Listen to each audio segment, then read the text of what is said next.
Поранешниот председател на ВМРО ДПМН Љупчо Георгиевски најави тужба до партијата за новите статутарни измени со кои се укинува титулата почесен председател која тој досега ја имаше.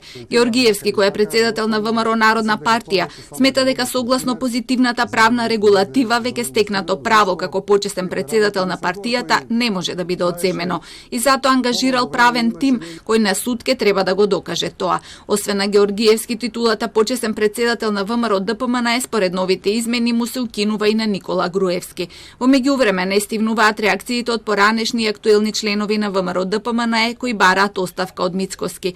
Денеска кон нив се приклучи и поранешниот градоначалник на аеродром Ивица Конески, кој на Фејсбук напиша дека резултатот од парламентарните избори покажа дека е крајно време за промени во ВМРО ДПМН.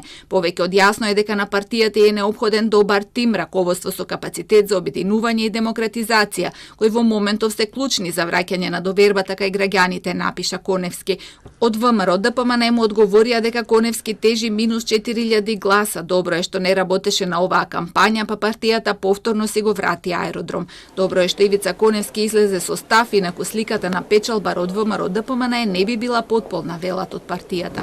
Откако Централниот комитет одлучи Мицкоски да не си дава оставка, туку да продолжи со обидите да формира парламентарно мнозинство, на површина излегоа притајните тензии. Најгласни беа поранешните функционери исклучените од партијата: Митко Јанчев, Никола Поповски, Даниела Рангелова и Сашо Мијалков на социјалните мрежи бараат оставка од Мицкоски и сериозни реформи во партијата.